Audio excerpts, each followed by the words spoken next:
She gave everything to care for her dying father. But while Marina was falling apart, her husband stopped seeing the woman he once loved. Then one night, she overheard a conversation she was never supposed to hear, and those few words changed everything. What was left after the silence? A story of loss, indifference, and rebuilding. Chapter 1. Before Marina met Rafael in a nursing extension course, on a rainy night when the two of them were the last to leave the classroom and ended up sharing the same leaky umbrella all the way to the bus stop. She was 22, with an easy smile and a habit of laughing louder than she probably should. He was 25, quieter, the type who observed before speaking. But when he did speak, he said things that stayed with you. They dated for 3 years. They married at the courthouse, a simple civil ceremony, followed by a small party in her mother's backyard, loud music, and plenty of food. In the early years of the marriage, there was an easy closeness between them, the kind of intimacy built out of late-night conversations, inside jokes, small gestures of care that no one on the outside notices, but that hold a marriage together from within. Marina worked as a nursing technician at a public hospital, 12-hour shifts every 36 hours, always tired, always willing. Rafael worked at a logistics company with a more predictable routine, coming home at the same time every day, a man of habits. They got along well. It wasn't a perfect marriage. They fought over dumb things. Like every couple, disagreed about money, about the mess in the house, about family visits. But there was a foundation there. The two of them chose each other. Every single day, without drama, without grand declarations. It was a love built on routine, the kind you never see in movies, but the kind that carries a whole life. That's how it was for 6 years. Then Marina's father got sick. Chapter 2. The weight you can't see on a scale. It started with some routine exams that came back abnormal. Then came the diagnosis, pancreatic cancer, already at an advanced stage. The doctor was direct, no beating around the bush. Time was short, and treatment would be more about quality of life than a cure. Marina was the youngest daughter, but she was the one who stepped up. Her older sister Camila lived in another state with young kids and a job that left no room for long absences. Their mother, Dona Zilda, had high blood pressure that flared with stress and couldn't handle the weight of caring for a dying husband on her own. So Marina started splitting her life into 3 parts: hospital shifts, trips to her parents' house to help with care, and whatever was left over for her own home and her own marriage. At first, Rafael helped. He drove Marina to her in-laws' house, stayed with her on some of the nights her father needed care, asked how she was doing. But the months went by, and her father's illness didn't follow a quick script. It was almost 2 years of back and forth between the hospital, her parents' house, and her own home. 2 years in which Marina slept an average of 5 hours a night, ate whatever she had time to make or grab on the way, and no longer had any mental space left to look in the mirror, let alone take care of herself. Her body changed slowly, the way it does when life turns into pure survival. Bad sleep, careless eating, constant stress, a total absence of time for anything that wasn't essential. She gained weight. It didn't happen overnight. It was a quiet accumulation, from the anxiety medication she had to start taking, from the sleepless nights, from a life that gave her no breaks, and along with her body, everything else began to wither too. The hair she stopped taking care of, the clothes that became always the most comfortable ones instead of the prettiest ones, the lipstick forgotten in a drawer, the urge to laugh loudly that slowly faded away. There were nights when Marina got home from her parents' house after midnight, her body aching with exhaustion, and found Rafael already asleep or pretending to be. She'd lie down next to him without making a sound, staring at the ceiling in the dark, running through the next day's to-do list in her head. Pick up medication at the pharmacy, take her father to his chemo session, stop by the grocery store, cover a coworker's shift. There was no room left in her mind for anything beyond surviving that day and starting the next one all over again. On one of those nights, still in her work scrubs, she sat on the edge of the bed and stared at her own hands, rough, with a poorly applied bandage on her index finger from some task she couldn't even remember anymore. For a second, she thought about waking Rafael just to feel a hug, just to not be so alone inside that exhaustion. But she gave up on the idea. It felt selfish to ask for comfort when he'd also worked all day. She lay down and fell asleep without dinner for the third time that week. Donna Zilda, Marina's mother, tried to help however she could, but her blood pressure and her age were already taking their toll. It was Marina who learned to change IV bags at home, who memorized the schedule for each medication, who held her father's hand through the worst pain in the middle of the night, quietly singing the same lullabies he used to sing to her as a child. It was also Marina who cried alone in the hospital bathroom between shifts so as not to worry anyone, so as not to seem weak, especially not to the person everyone depended on. Rafael saw all of this, saw it, but from a distance, the way someone watches a sad movie without really stepping into the story. He helped when asked, drove Marina around, paid a few extra bills that came up, but never asked how she was really holding up on the inside. And Marina, too exhausted to push for more, got used to not being asked. It was in that shared silence, made more of exhaustion than of intention, that the distance between them began to take root. Chapter 3: The Silence That Grows. Slowly, it wasn't a decision.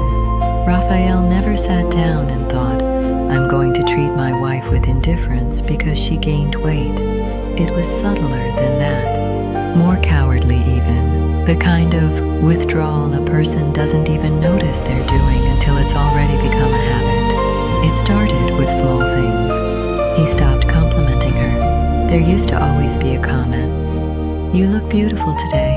I like your hair like that. And they faded away one by one without him ever noticing the absence. Then came the shorter glances, the drier conversations. He still asked, how was your day? But he no longer really waited for the answer. One night, Marina got ready for the two of them to go to a birthday dinner for a mutual friend.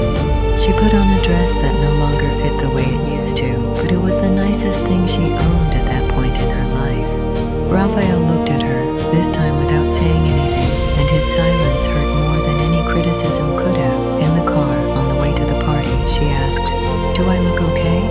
And he answered, without taking his eyes off the road, you look fine, just that. You look fine. Not, you look beautiful. Not, you look great. Just a, you look fine. That sounded like someone answering out of politeness, not out of genuine feeling. Marina didn't say anything. She stared out the window for the rest of the drive, feeling an emptiness she couldn't quite name. At the party, she noticed how animated Rafael was with his friends, how easily he laughed, how light he seemed, the same lightness he no longer brought home, no longer brought to her. At some point during the night, she saw him talking to a co-worker of his, a slim, put-together woman, and noticed the attentive way he listened, a way he hadn't listened to her in a long time. It wasn't exactly jealousy.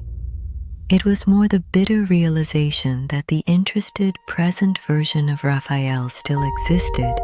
It just wasn't being directed at her anymore. The nights grew quieter. Rafael started sleeping with his back to her, spending more time on his phone after dinner, inventing reasons to work later. There wasn't another woman. Marina was sure of that, or at least believed she was. What there was instead was something harder to face, a growing disinterest, a distance he never put into words, but that Marina felt in every gesture. And in every absence of a gesture, she tried a few times to recreate small moments of closeness they used to have. She made his favorite dish on an ordinary Thursday just to see if it would bring back some spark of what they had. He thanked her, ate, complimented the food, but nothing beyond that. She bought a new outfit, a dress that still fit, trying to feel more like the woman she used to be. He didn't even mention it. She suggested a weekend away, just the two of them. No phones, no work. He said he'd see if it worked out, and it never did. Every rejected or simply ignored attempt left a mark. Marina began to wonder whether the problem really was just work exhaustion, like he always claimed, or whether there was something more final going on. A silent decision he'd made without telling her, to slowly check out without the effort of a hard conversation, without the discomfort of a declared breakup. One of those nights, after another silent dinner, Marina went to take a shower and, in the fogged-up mirror, traced with her finger a question she didn't have the courage to ask out loud to her husband. "Do you still love me?" She stood there staring at those words until the steam cleared and the question disappeared, as if she too didn't have the courage to let it stay written for very long. Chapter 4. The Sentence. She shouldn't have heard Marina's father died on a Sunday morning in a cold month of July, surrounded by family. It was, as far as possible, a peaceful death, no excessive suffering, his wife's hand holding his until the end. Marina naively hoped that after the grieving, things would go back to normal between her and Rafael, that with the end of that exhausting caregiving routine, she'd be able to breathe again, find herself again, and that the marriage would return to what it used to be. That's not what happened. Grief brought a different kind of exhaustion, quieter, deeper. Marina felt hollowed out without even the energy to try to start taking care of herself again. And Rafael, who she'd hoped would grow closer during this time, stayed in that comfortable distance he'd built over the past 2 years. It was on a Tuesday, 3 months after her father's burial, that Marina heard the sentence that changed everything. She'd gone to drop off a plate of food in the bedroom since Rafael was on the phone, wrapping up what she thought was a work call. She stopped outside the half-open door, waiting for him to hang up before going in, and heard his voice, lower, more intimate than the tone he'd used for a work call.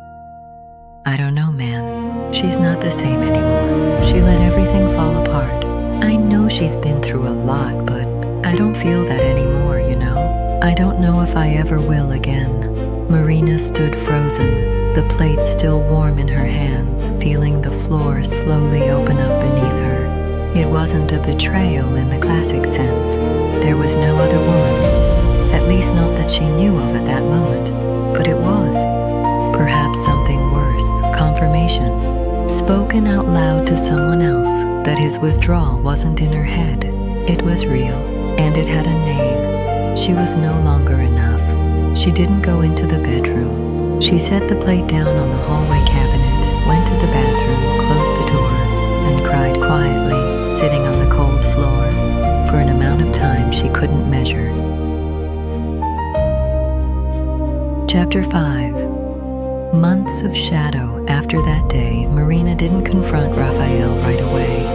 She tried twice to bring up the distance between them, once over dinner, once on a Sunday morning over coffee.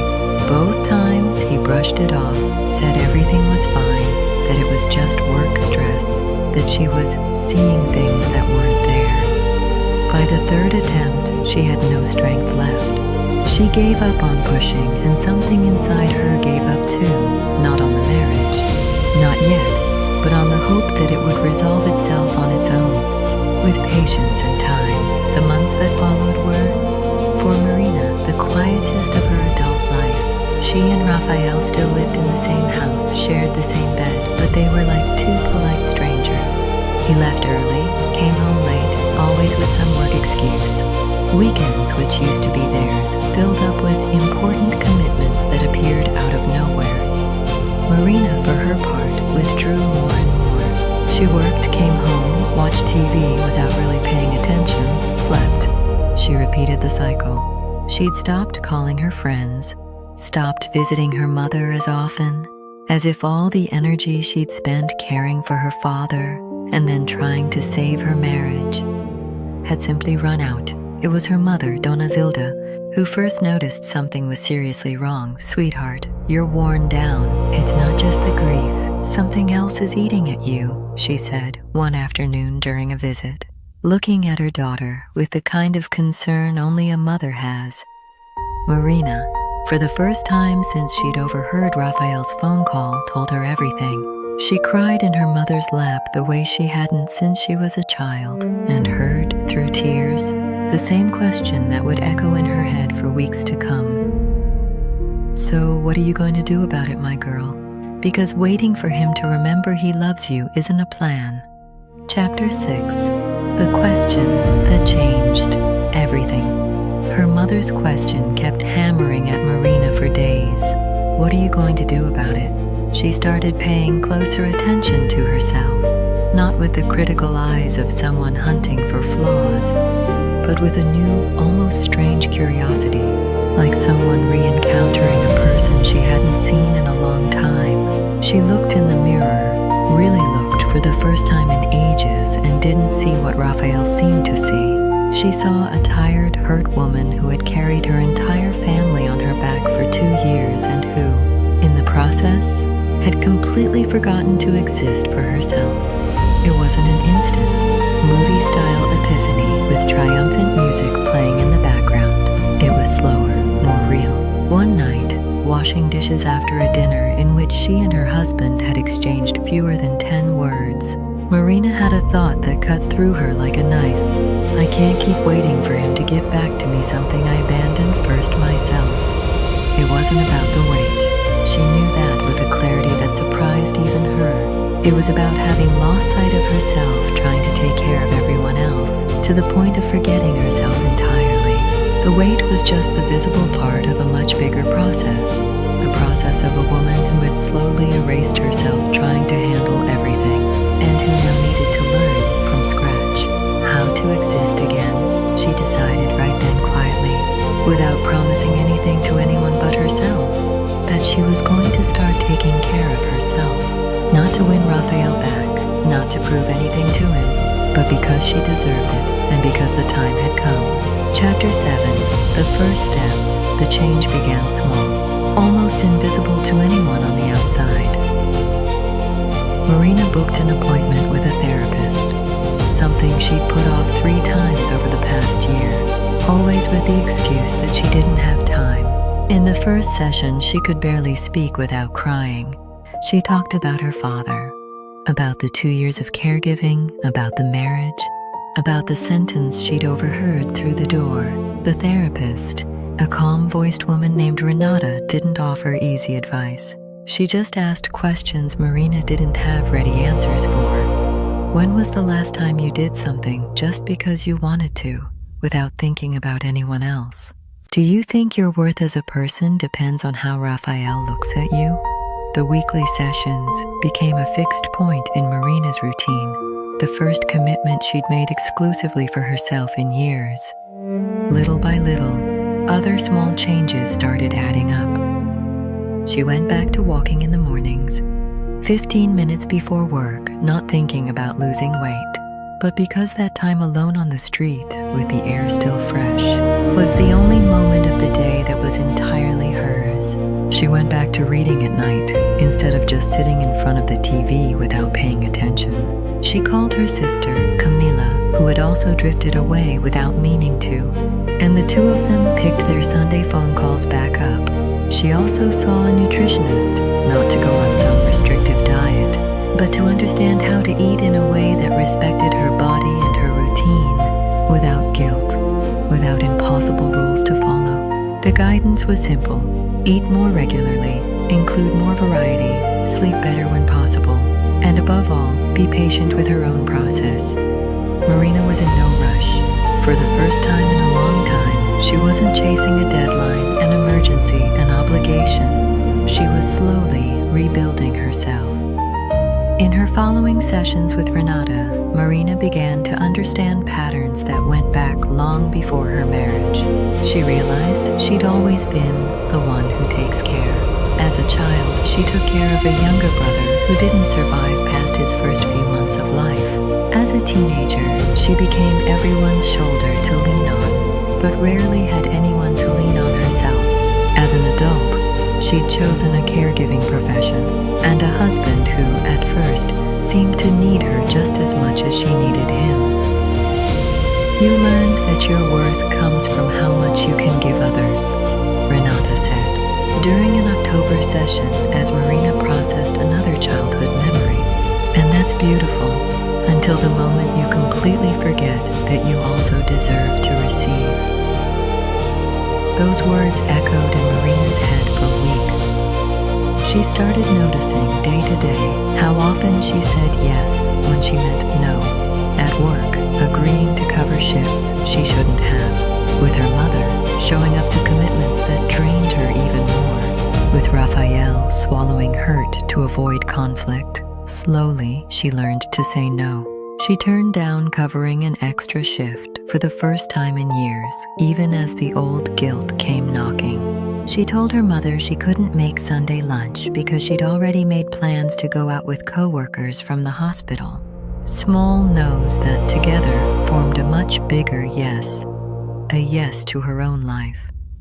The morning walk, which started at 15 minutes, naturally stretched, without her forcing anything, to half an hour, then 40 minutes, as her body asked for more movement and her mind found in that solitary time a kind of quiet prayer. She didn't count steps, didn't obsessively weigh herself, didn't chase numbers, she just walked, breathed, and let her mind sort through the day's thoughts.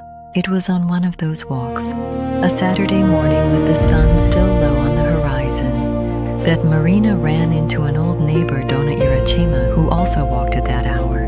The two started walking together, became company for one another, and Marina gained, without even looking for it, one more person in her life who genuinely asked how she was doing. The nutritionist, a young woman named Beatrice, always came back to the same point in their appointments. Here, we don't work with urgency or with numbers that turn into obsession. We work with consistency and kindness. Your body spent 2 years in survival mode. It deserves time to relearn that it's going to be taken care of regularly. Marina carried that advice into her whole life, not just onto her plate. She relearned to trust that she deserved care, not just for her body, but for everything else that had been left behind during those hard years. Chapter 8. Rafael. On the other side of the silence, while Marina began her quiet reconstruction, Rafael remained trapped in his own indifference, not quite knowing what to do with it. He wasn't a soap opera villain, conscious and cruel. He was instead a man who had never been emotionally equipped to handle his own disappointment and his own cowardice. He loved Marina, or at least he loved the memory of the Marina from before, the woman he'd met under that leaky umbrella. But he didn't know how to deal with the tired, changed version that life had forced onto her. Instead of getting closer, instead of asking how she was really doing, instead of helping carry the weight she'd been carrying alone for 2 years, he chose, without quite realizing he was choosing it, the easier and more cowardly path. Distance. Rafael grew up in a house where difficult feelings weren't discussed openly. His father was a man of few words who resolved discomfort with silence, not conversation. Rafael repeated the pattern without noticing. He didn't know how to name what he felt, so he simply preferred to avoid it. But avoidance has a price. And little by little, the price became visible to him too. The colder house, the shorter conversations, the distance he himself had created, turning into a wall he no longer knew how to cross. Rafael sometimes remembered flashes from his own childhood that might explain why he'd become this man made of silences. He remembered his father coming home tired from work and locking himself in the bedroom for hours. No explanation, no conversation, and his mother saying quietly, "Leave him be, son. He just needs some time."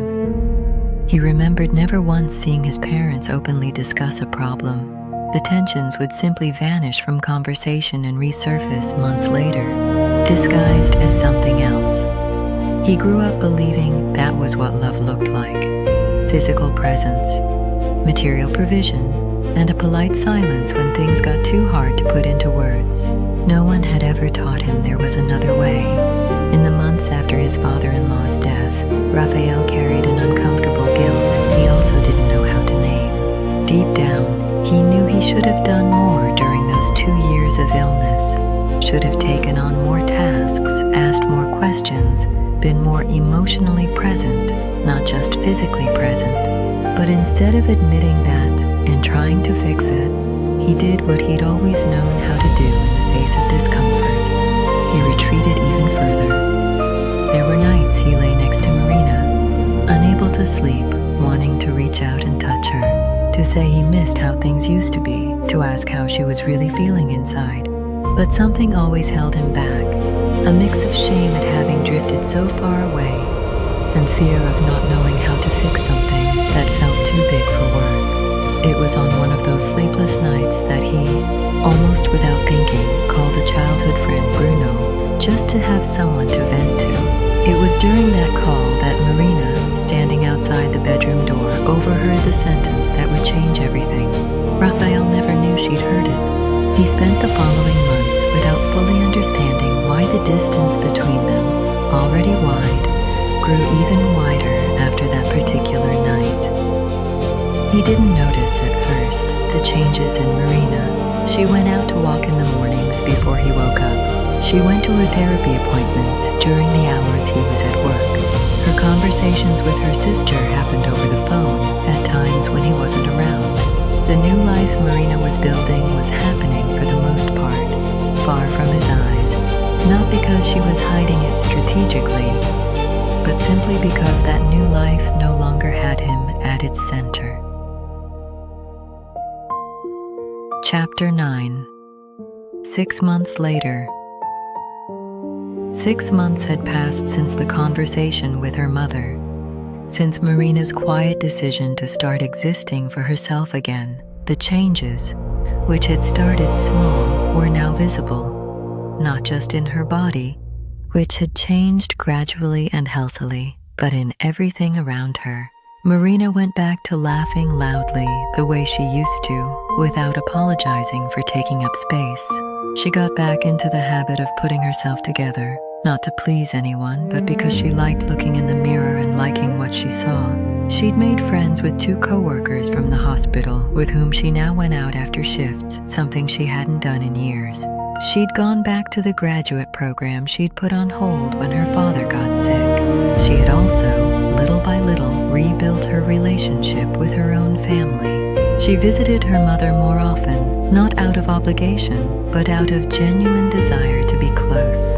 The Sunday phone calls with Camilla had turned into weekly video calls, full of laughter and plans for a trip the 2 of them kept promising to take together as soon as they could. Rafael, of course, noticed all of it. There was no way not to notice. And with the change in Marina came something in him he hadn't expected to feel, a mix of admiration and fear. Admiration for the woman she was becoming again, or maybe becoming for the first time, an even stronger version of who she used to be. And fear, because deep down, he knew he'd played a part in her withdrawal, and that it might already be too late to fix what he'd helped break. Chapter 9.5. The women she found. Again, among all the changes that year, perhaps the most significant for Marina, beyond therapy, was the friendship she built with Paula and Lucien, 2 co-workers from the hospital. Paula had been a nurse for 15 years, a woman with an easy laugh and endless stories about the craziest shifts she'd ever lived through. Lucien, younger, was finishing her nursing degree and saw Marina as something of a professional role model. The 3 of them started going out after night shifts, breakfast at some 24-hour spot, conversations that stretched on for hours, the kind of laughter Marina thought she'd forgotten how to produce. It was Paula who, during one of those conversations, said the line Marina would carry with her for a long time. "Girl, a man who only sees you when you're good enough by his standards never really saw you at all. He only saw half of you." The line stung, but it stung the way necessary truths do, clearing space for something new to grow. When Marina's 30th birthday approached, Paula and Lucienne insisted on throwing a celebration, something Marina hadn't done since before her father's illness. At first, she resisted. Part of her still felt she didn't deserve a party, that there were more urgent things to worry about. But her friends wouldn't take no for an answer. The party was simple, at a small bar near the hospital, with only a handful of people, but full of people who genuinely cared about her mother, her sister Camila, who flew in specially for the occasion, Paula, Lucienne, Donna Iracema from her morning walks, and Rafael, who showed up quieter than usual, watching from a distance this version of his wife who laughed loudly, danced without caring who was watching, and seemed, for the first time in a long while, completely at ease in her own skin. It was at that party that Rafael had perhaps his first real moment of clarity about the size of the distance he'd created. He watched Marina laughing with her friends, receiving tight hugs, being celebrated by the people around her, and felt, at the same time, pride and an enormous weight of regret, because he knew that over the past months, he had been little more than a spectator in his own wife's life, no longer a participant in it. On the drive home, inside a silent car, he broke the silence for the first time in a long while. "You're different, Marina. Different in a beautiful way. And I realized today that I wasn't part of that change. That scares me." Marina, looking out the window the way she so often did back then, only answered, "Maybe that's because this change was never about you."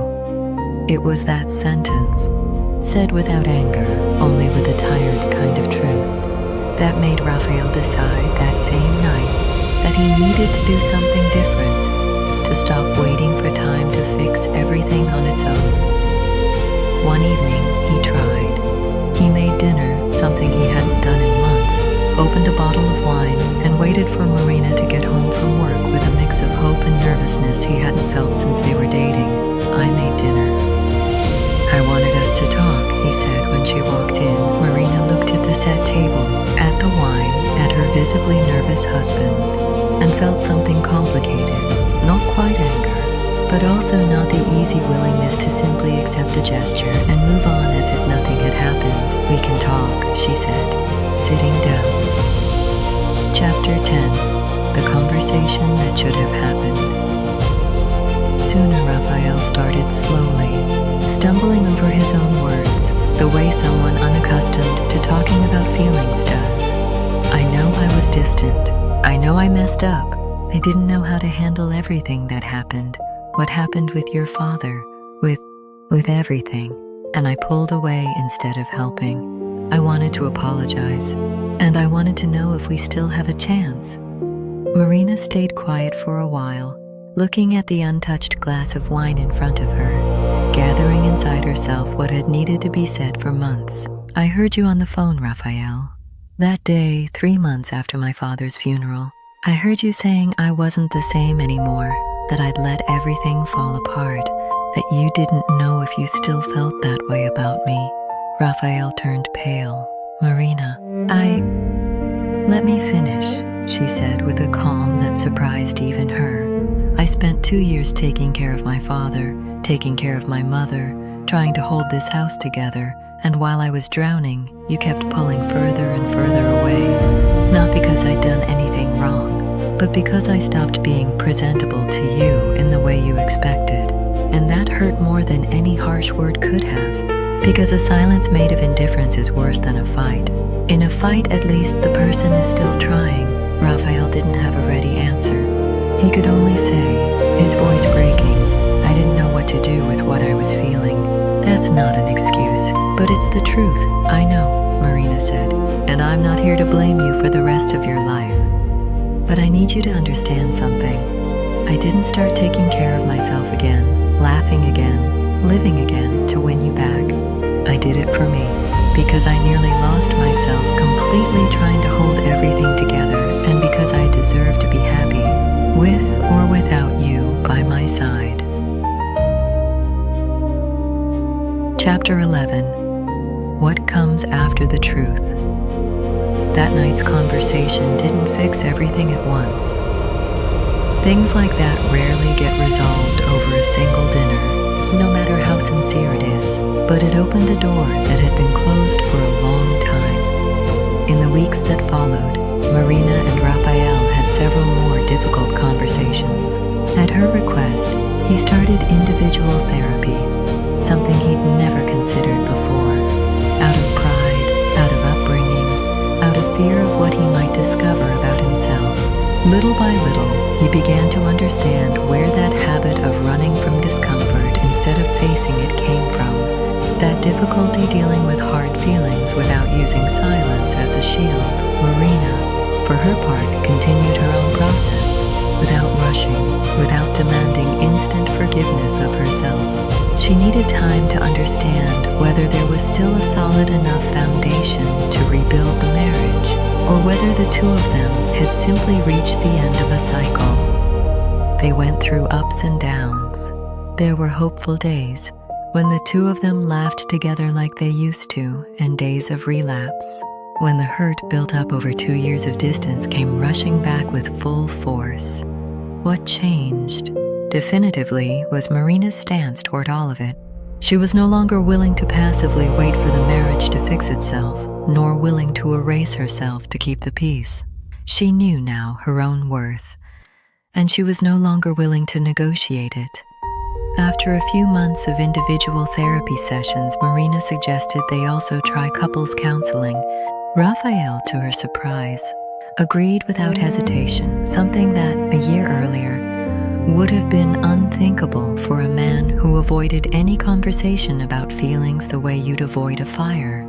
The couples sessions, led by a therapist named Eduardo, were uncomfortable at first.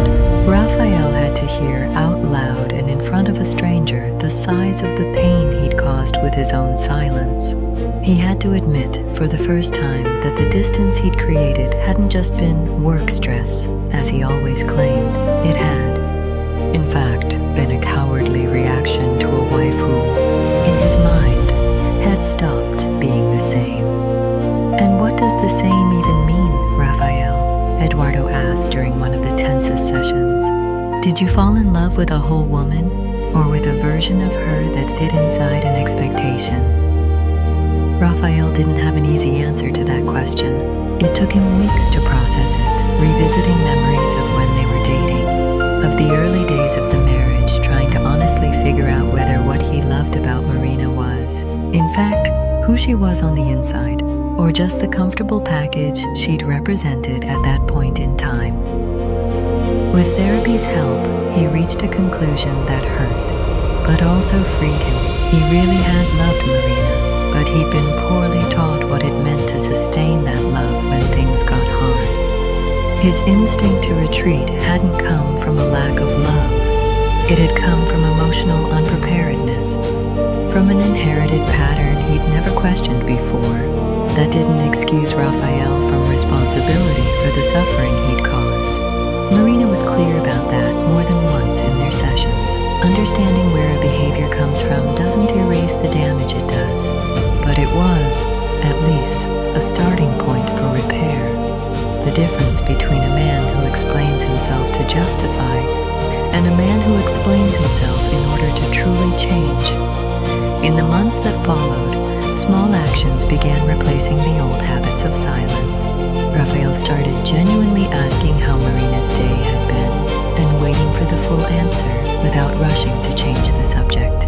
He started noticing and commenting on not just her appearance, but her achievements, the promotion at the hospital, graduating from her program, the small daily victories that used to go unnoticed. There were relapses, of course. One ugly argument on their wedding anniversary, when old wounds resurfaced with full force, nearly made them give up on everything.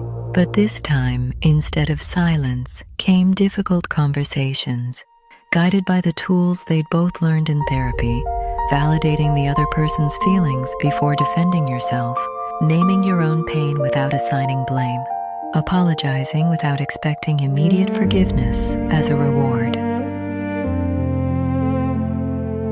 Chapter 12. 1 year later. A year had passed since that conversation in the kitchen, the dinner going cold between them while hard truths were spoken. Marina today is a different woman from the one who used to wash dishes in silence on some ordinary Tuesday. Not because her body changed. That was a byproduct of a much bigger process, not the main achievement. She changed because she learned, through pain and through time, that no one should need permission to be gentle with themselves. That real love doesn't disappear when life gets hard, when the body changes, when a person is too exhausted to look good. And that if anyone ever looks at her with indifference again, she already knows. The problem was never hers. She finished her graduate program. She got promoted at the hospital, now overseeing an entire department. And finally, she took the trip with her sister that the two of them had been putting off for years. They went to the northeastern coast, 10 days that Marina would later describe as a turning point, not because anything extraordinary happened, but for the exact opposite reason, the simplicity of waking up without rushing, having breakfast while looking at the ocean, walking on the sand with her sister with no time to be back, laughing at old childhood nonsense the two of them had nearly forgotten. On one of the nights of the trip, sitting on the sand, watching the sunset on the horizon, Camila asked, "Are you happy, Marina? Really happy?" Marina thought for a moment, feeling the salty wind mess up her hair before answering, "I am." And the funniest part is, it took me years to realize happiness wasn't waiting somewhere up ahead after everything worked out. It was in going back to paying attention to the small things. Morning coffee, a friend's laugh, the good kind of silence on a solo walk. I just needed to stop erasing myself to be able to see it again. Camilla squeezed her sister's hand, no words needed. And Rafael is still by her side. Not because she needs him to feel complete, but because, little by little, the two of them rebuilt something new on the wreckage of what they'd almost lost. A different marriage from the first one, more honest, more mature, built on hard conversations instead of cowardly silences. On an ordinary night, no special occasion, he watched her laughing at some silly thing she'd just said and told her, with a sincerity that needed no reason, "You look beautiful today." And this time, she knew he wasn't talking about her body. He was talking about everything she had become, everything she should never have stopped being seen for. Epilogue. 5 years later, the story could end there. On that ordinary night when Rafael looked at her with the eyes of someone who finally saw everything. But real life keeps going after the pretty endings of a story, and it's worth telling a bit of where the two of them ended up. 5 years passed. Marina, now 35, is head nurse of the department she used to coordinate, known throughout the hospital for her ability to lead with firmness and, at the same time, rare empathy, perhaps because she herself knew, in her own skin, the weight of feeling invisible, and made a point of never letting anyone on her team feel that way. She and Rafael are still married, but their marriage today barely resembles that polite silence of the hard years. They fight like any couple, but the fights now end in conversation, not in closed doors and weeks of distance. Rafael is still in therapy, not because there's some serious problem, but because he decided he never again wanted to be the kind of man who resolves discomfort with silence. They had a daughter, Sophia, who's now 2 and already shows signs of having inherited her mother's easy, loud laugh. Marina makes a point every day of telling her daughter, even knowing she's still too young to fully understand, that her worth will never depend on how her body looks, on how much she gives to others, or on how much she pleases the people around her, that she's worthy of love simply for existing, tired or rested, presentable or not. Dona Zilda, Marina's mother, still lives in the same house, now surrounded by frequent visits from her daughter and granddaughter, a huge contrast to those lonely years caring for her sick husband on her own. She likes to say, whenever she gets the chance, that the greatest joy of her life was watching her daughter shine again after such a dark stretch of time. words Marina keeps close to her heart, even knowing that today's brightness is different from before, more mature, more aware, built on a much sturdier foundation than the carefree happiness of youth. Paula and Lucienne remain a constant presence in Marina's life. The three of them today, beyond being co-workers, are godmothers to one another at different important moments in life. Marina was maid of honor at Lucienne's wedding the year before, and Paula is Sophia's godmother. As for Rafael, to this day he keeps tucked in a corner of his wallet a note Marina wrote him during one of the hardest stretches of rebuilding the marriage, back when the two of them were still trying to figure out whether it was worth continuing to try. The note reads, in hurried handwriting, "I don't want a love that only shows up when I'm doing well. I want a love that learns to stay, especially when I'm not. If you can learn that with me, I'll still be here." He managed to learn it. Not overnight, and not without genuine effort, but he managed. And that perhaps is why their story, despite all the pain along the way, is also a story of hope. Proof that hurt people, people who mess up badly, marriages that nearly get lost in the middle of a cruel silence, can still find their way back, as long as they're willing to do the hard work of truly changing, not just promising to. When Marina looks back at the exhausted woman washing dishes in silence on some ordinary Tuesday, she feels enormous tenderness for her. She's not ashamed of that version of herself, nor angry at her. Mostly, she feels gratitude because it was that tired, overburdened, momentarily lost woman who found the courage to start over. And it was that quiet, courageous new beginning that built everything that came after. There is a time for everything under heaven, Scripture tells us.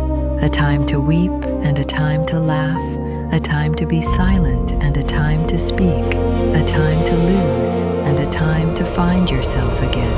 Marina lived through every one of those seasons in her own skin. There was a time to carry the cross alone, to serve without being seen, to empty herself out until she nearly disappeared inside her own life. But there was also a time to begin again, and it was in that season that she discovered that every seed buried in darkness doesn't die. It's simply preparing to bloom. The Bible speaks of a God who exchanges ashes for beauty, mourning for joy, and a spirit of despair for a garment of praise.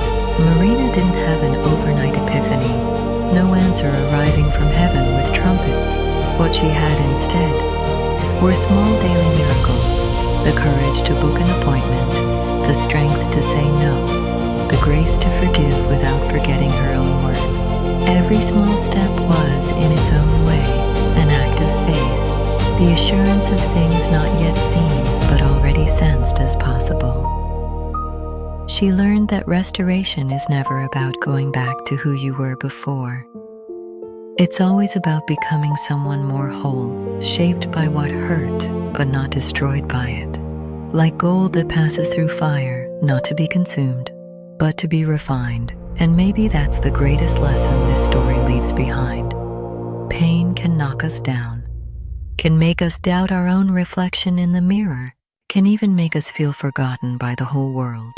But it never gets the final word, because for those who don't give up on themselves, who keep putting one foot in front of the other even when exhausted, a new morning is always waiting, and in it, the old promise is fulfilled once again. Joy comes in the morning. Marina is living proof of that. And if you, reading this story, are walking through your own wilderness today, may these words serve as a reminder you are not alone, and what looks like an ending is, so often, just the quiet beginning of a turnaround.